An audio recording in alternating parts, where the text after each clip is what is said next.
final segment of the show for today. We're talking to Dr. CPoe, and the topic is the Christian experience and self-esteem.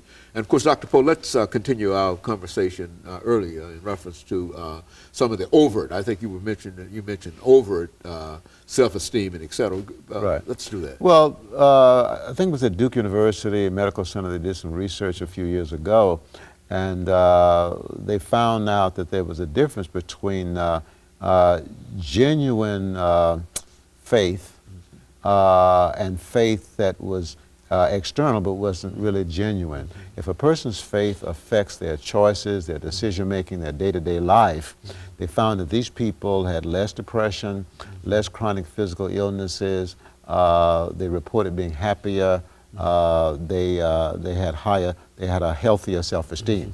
On the other hand, people who attended church as part of a tradition or just kind of for social reasons, these people didn't have the health benefits that the people whose spirituality was genuine.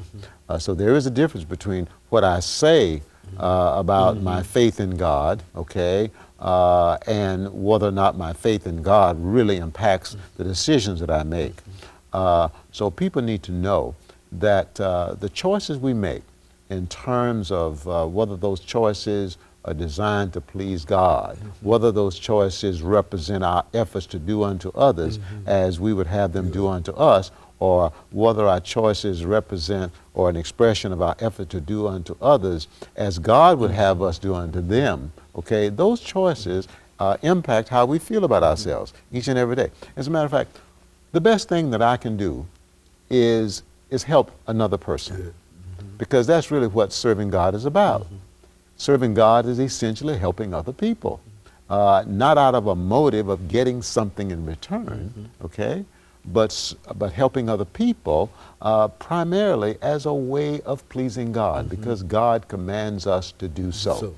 And that's what love is about, really. Love is really about me helping somebody else and allowing somebody else to help me. And so when we practice doing that from day to day, the Holy Spirit in us blesses us to feel good about ourselves. And once you feel good about yourself, it's not permanent, okay? In order to keep that feeling, in order to keep feeling good about yourself, one has to continue to give oneself to serving God through helping other people. So that's why we're here, really, is to serve God through helping other people. We're not here to make a lot of money. There's nothing wrong with making a lot of money. We're not here to be famous. Nothing wrong with being famous. We're not here to drive an expensive car, wear impressive clothes. Nothing wrong with that.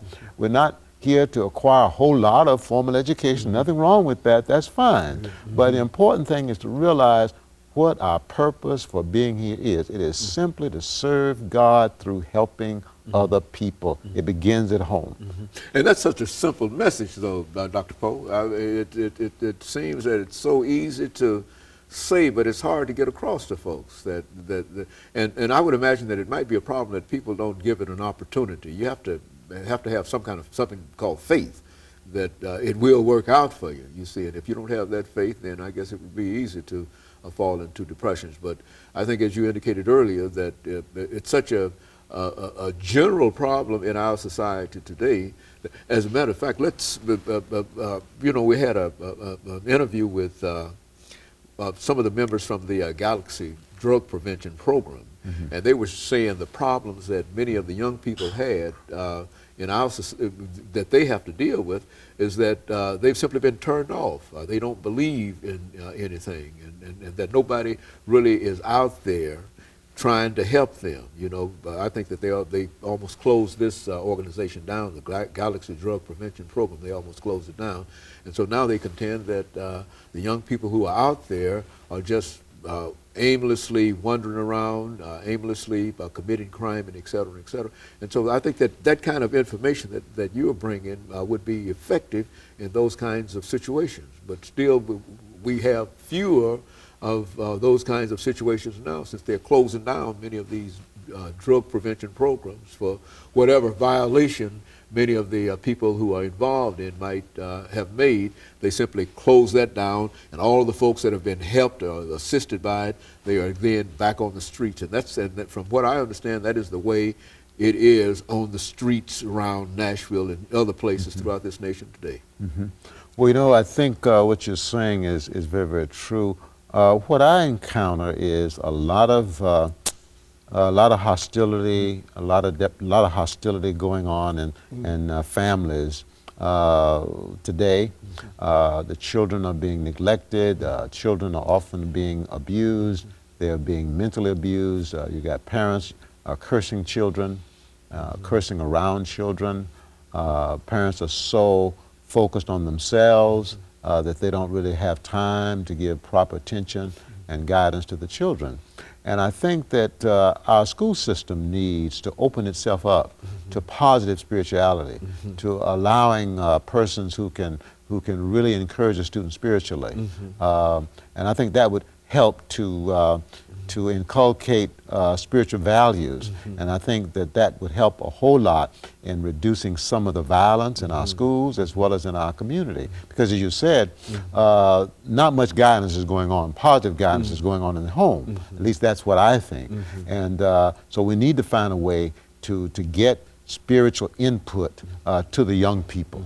And maybe if the school system could open up its doors, or we can find some other way to do it, then certainly we ought to do it. It's the kind of lifestyle. I think you mentioned the spiritual lifestyle in a real sense. It's kind of lifestyle that could really help to deal with some of the problems, some of the challenges that we have. And especially depression, I think you've mentioned that as being a major issue today among all classes of individuals. And I think that that would do something to help alleviate the low self-esteem and depression that many folks find themselves in. Yes, and very, very true.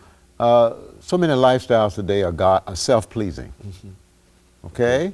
And a self-pleasing lifestyle is just fraught with many, many problems. It's going to cause depression. It's going to cause unnecessary anxiety. It causes health issues, mental as well as physical health issues. It causes relationship problems, okay? But I think that's where many people are today. They're on a track of pleasing themselves.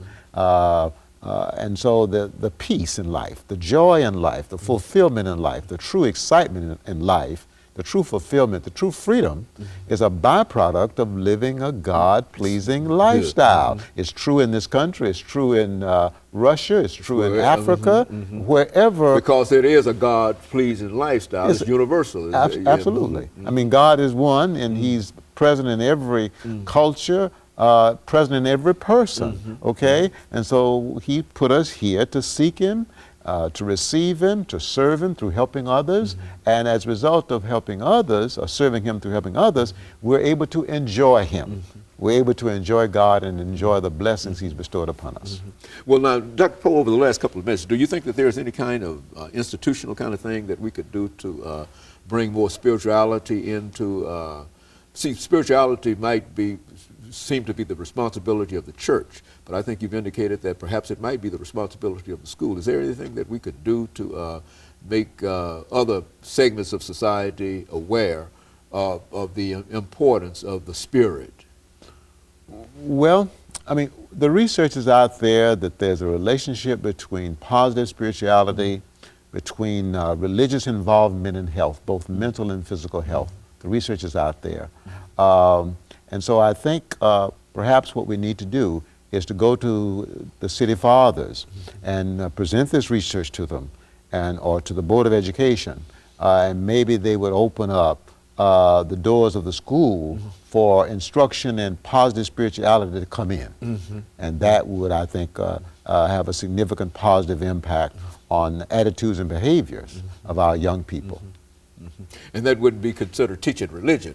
No, positive spirituality. Yeah, that's what I think that most folks would, that's the objection I think that most folks have in reference to any kind of spirituality, anything in school. And so you think that that could be a possibility? I think it's a possibility. It would not be Christian, it would not be Islamic, it would not be Jewish, it would not be Hindu, it would simply be spirituality. Recognizing that every person, as you I think indicated, has a spirit within him or her, and so to stroke that spirit, to encourage it, certainly should be the responsibility of the educational institutions as well as the church. Yes, and we found, based on the scientific research, that spirituality impacts behavior, and behavior is a major problem in our public schools. Certainly it is. So if we want to help our young people get a better handle on their behavior and shift from negative to positive behavior, we need to include spirituality. Very good. And of course, Dr. Poe, let me thank you for that excellent information, as always. And of course, let me encourage our audience to tune in again next week for another informative edition of Comments. Thank you, and